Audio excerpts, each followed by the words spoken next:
Hi there. In this session, we're going to be asking the question, what is truth and how do we know when we see it? I want you to think back to when Jesus was being kind of interviewed or interrogated by Pilate before he was crucified. We pick up the story in John 18 and we're going to read from verse 33 to 38. So Pilate entered his headquarters again and called Jesus and said to him, "Are you the King of Jews?" Jesus answered, "Do you say this of your own accord, or did others say it to you about me?" Pilate answers, "Am I a Jew? Your own nation and the chief priests have delivered you over to me. What have you done?" Jesus answered, "My kingdom is not of this world. If my kingdom were of this world, my servants would have been fighting that I might not be delivered over to the Jews. But my kingdom is not of this world." Then Pilate said to him, "So you are a king?" Jesus then answered, "You say that I am a king. For this purpose I was born, and for this purpose I have come into the world, to bear witness to the truth. Everyone who is of the truth listens to my voice." Pilate said to him, "What is truth?" After he had said that, he went back outside to the Jews and told them, "I find no guilt in him." It's fascinating that when Pilate confronted Jesus and he asked him, "Are you the King of the Jews?" Jesus' response was that the reason that he came to earth was to testify and to witness to truth. To what truth is that? Well, it's the truth that man is sinful and without God there's no hope of redemption. It's the truth that God loved us so much that He sent His Son to die for our sins as an atoning sacrifice. It's the truth that God is just and demands justice, that God is merciful and that He gives us mercy when we don't deserve it, and that He is full of grace and He shows grace to us and gives us grace when we don't deserve that either. To Pilate, Jesus was a problem to be solved. Although he did not believe Jesus was guilty, he had a political motive to ensure that the Jesus problem was dealt with. Jesus understood that and allowed the crucifixion to take place, although he was not guilty of any crime. He did that because he understood the real truth about humanity. We will never be able to solve the problem of sin ourselves. Think about that. We will never be able to solve the problem of sin ourselves. And in order for God's absolute standard of justice to be met, somebody had to pay the price. In John 8 verses 31 to 32, Jesus makes a very insightful statement about truth, and specifically how He views truth and how we should view truth. He says the following: "So Jesus said to the Jews who had believed in Him," this is His disciples, His apostles, whatever you call them, the ones that actually believed Him. He's speaking to them. He's not speaking to everybody. He's speaking specifically to them. And He says, "If you abide in my word, you are truly my disciples, and you will know the truth, and the truth will set you free." Now, the fascinating thing here is that Jesus refers to Himself as the truth. So He's setting up a worldview where He's saying, if you want to know what truth is, you've got to filter your worldview through me. You've got to filter your worldview through what I say. I am the standard of truth. I define truth. I tell you what truth is. I am truth. In fact, He goes further in John 14 verses 6 and He says, "I am the way and the truth and the life. No one comes to the Father except through me." You can also read it like this: "I am the way, I am the truth, I am the life." I am the truth. That's a very bold statement. Not, I have a truth, or, I have a version of the truth, or come to me, I'm talking the truth. He's saying, no. I am the truth. I am the epitome of truth. I am the definition of truth. Truth was a big deal to Jesus and obviously by extension to God. There's 124 instances of the word verily in the New Testament. The King James version of it, I used that to look it up. Now, verily means truly, truly. So there's 124 instances of that. There's 119 times that the word truth is used apart of verily in the New Testament. Clearly, God was very concerned about truth. More than that, there's 300 prophecies that just point to Jesus. That's apart from all the other prophecies. Why even bother with prophecies? Well, it's because God was concerned with the idea of, can you truly believe me?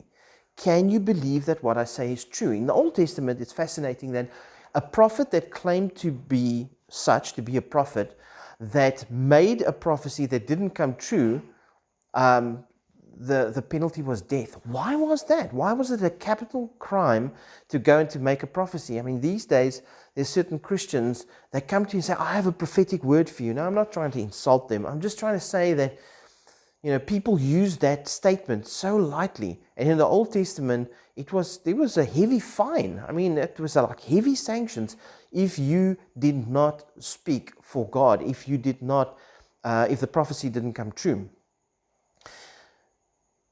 To Jesus, it was important to show us that he was the embodiment of truth and that we can trust him. There are 37 miracles recorded that Jesus performed to show that he was God, to show us the bona fides, that he was really who he says he was. We have thousands of historical documents and artifacts that back up biblical claims that prove the Bible is true. We'll get into that in one of the other sessions a little bit more. And then, of course, there's the cloud of witnesses that God left, that Jesus left, that verified the events that took place. This was all so that they could attest to truth. Now, in 1821, a guy by the name of Gustave Flaubert made this statement. He says, there is no truth, there is only perception. There is no truth, there is only perception. And this has kind of become the dominant worldview over the last 100 years. You might have heard it in various formats. It might have been something like, speak truth to power, your truth is your truth, my truth is my truth. This idea that truth is relative and you can't really pin it down. There's no absolutes. By the 1950s, the idea in philosophy that all things are relevant became a dominant view. And many people reject the idea of absolute truth. But once again, listen to what Jesus is saying. He is defining himself as the source of absolute truth. So it's unsurprising that society rejects somebody like Jesus who embodies absolute truth. Now, the funny thing about truth is that it is actually quite a valuable commodity. So Winston Churchill said the following: truth is the most valuable thing in the world, but oftentimes is hidden by a bodyguard of lies. It is valuable because think about it. If there's no objective measure, if there's no objective standard, if there's no absolutes out there, how do we do science? How do we do medicine? How do you run a business? Like, if you can't trust anybody, if you can't take somebody at their word, if your yes is not your yes, your no is not your no, right? How do you run stock markets if you can't trust what a company is saying is true? There isn't an audit trail. There isn't auditing that's been done. There were massive scandals. I remember Enron and a whole bunch of American companies. If we look at South Africa, all the corruption that's taken place in government and parastatals, we don't have confidence in government. Eskom tells us that they're going to fix the problem. I don't know about you, but I don't believe them because they haven't been able to do it. It just seems to get worse. But so they're paying a price for that. They're paying a price for it, and they may or may not even know it.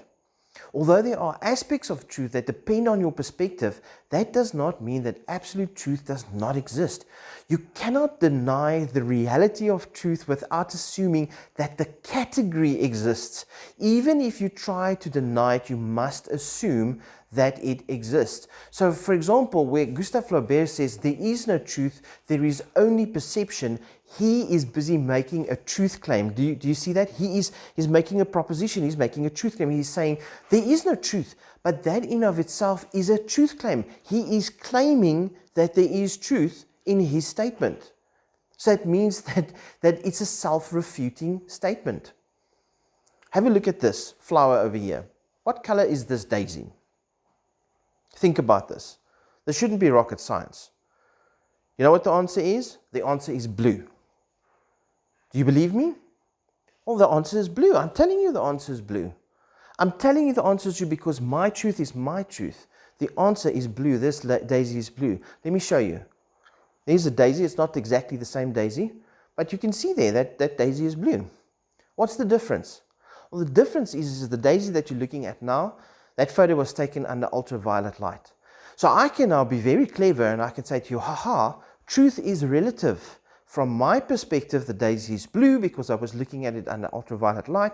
From your perspective, you said the daisy is yellow, and so your truth is your truth and my truth is my truth. But do you see the problem? The problem is that the first photo was taken under natural light and not ultraviolet light. Because had I showed you the second photo, which is the one under ultraviolet light, you would have said blue. There is a standard, and although it is true that the same colored daisy, can look blue under ultraviolet and can look yellow under the normal spectrum, these two statements are not quite the same. They're not quite the same. In fact, there is a logical law called the logical law of the law of non-contradiction that says the following. In logic, the law of non-contradiction states that contradictory propositions, the daisy is yellow, the daisy is blue, cannot both be true in the same sense at the same time. In other words, the two propositions, e.g., the two propositions P is the case and P is not the case, are mutually exclusive. The daisy is yellow and the daisy is blue. Same daisy is yellow and the same daisy is blue. Under the same circumstances? No. But under different circumstances? Yes. Ultraviolet light versus natural light. So how do you know that something is true? We're going to look at 5 logical tests, and I'll take you through them. This is tools that we can use to discern truth. The first one we're going to look at is logically consistent. And I'm going to use little word puzzles just to tease this out for you. If I say to you the following: fish live in water, a shark is a fish, and sharks live in water. That's logically consistent because fish live in water. We know that fish live in water. A shark is a fish. Yes, that follows. That if you define the shark as a fish, then it logically flows that shark lives in water. If all fish live in water and a shark is a fish, then shark live in water. What about the next statement? Fish live in water. Okay, that's fine. A whale lives in water. A whale is a fish. But that is not necessarily logically consistent because we haven't defined a whale as a fish. All that we said is that a whale lives in water. We know that there's a myriad of other mammals that find themselves in water quite often. For example, seals, right? You'll see them there, dolphins. What about certain types of birds that live on water? So the second statement is logically inconsistent. And this is a tool that we can use. Is something logically consistent? Does it logically follow on top of each other? And we can use that to help discern truth. The second one that we've got is it empirically adequate? If we go back to our example again, we can say fish live in water, a whale is a fish, a whale lives in water. Okay? Let's say, for example, that this was the one that we looked at. So here, what you've noticed what I've done is I've tried to accommodate the first definition. I have redefined what a whale is. Okay? So although it is logical, if I say fish live in water, a whale is a fish, a whale lives in water, it is logical. It is still, however, not empirically adequate. Because the problem is I can't just go and redefine what a whale is, because there is a definition of what fish are and there's a definition of what a mammal is. So for example, a whale is a mammal, and based on how we define fish and mammals, this test will fail because there isn't empirical evidence to support it. We know that a mammal is a vertebrate, it's warm-blooded, gives birth to young, it has hair, and young drinks milk from it. But that is not true for fish. Not all these principles are true for fish. So therefore, that specific statement falls flat on the basis that there isn't empirical data to support it. The next one we're going to look at is experientially relevant. Experientially relevant. Does this thing work in real life? Now, I don't have a simple kind of example like that, but it's useful here to look at Christianity. We experience God in our lives. Many people experience the Lord and has experienced the Lord working in their lives, right? There are things that happen that just does not seem like it could have happened by chance. It's almost like it's coordinated. Many of us has encountered these things. Some of us will call them miracles, and we've encountered in our lives. So we've got this experience of God that is independent of logic and empirical data. In other words, if I didn't have a logical proof and if I didn't have some test data out there that could prove that God exists. By the very nature that we experience in our life, this could be a test for truth. Now, obviously, you can say, well, what if, you've got really bad indigestion and that's actually what you're feeling? That is, of course, possible, but that's why we've got multiple tests for truth. The next one is the test for truth is undeniability. To understand undeniability, consider the notion of one's existence. Whilst one's existence cannot be logically proven, that it has to logically follow that you exist, it is nevertheless undeniable from an existential point of view. You know that you do exist. This means that one cannot deny his or her existence without affirming it at the same time. So the classical example of this is a student addressing the professor that says, "How do I know that I exist, professor?" And the professor says, "Well, whom shall I say is asking?" You see the undeniability there? It is clearly a test for truth. The last one that we're going to look for is unaffirmability. This basically means that just because something can be stated doesn't necessarily follow that the statement is true. So let's say, for example, I say to you, you know what, I grew up Afrikaans and I cannot speak a word of English. You actually hear this come out of my mouth. I cannot speak a word of English. I can state it very passionately, but it cannot be affirmed as true while saying it that I'm actually using English at the same time. Therefore, the statement is false. Here is another one. Truth does not exist. Well, the question is that true? Because what you're doing is you're affirming, you're trying to affirm, you're making a proposition that truth as a category exists, while at the same time trying to disprove it. So just because I can state it doesn't mean that it is true. So this is important for us. If we look at truth and the role that truth plays in our lives, that we apply these logical tests and we're able to discern and use it to discern truth. And what we then find is like we've said before, where Jesus said, "If you abide in my word, you are truly my disciples." You, as a Christian, if you abide in Jesus' words, if you filter your worldview through him and through the Bible, you will know the truth and the truth will set you free. See you in the next session.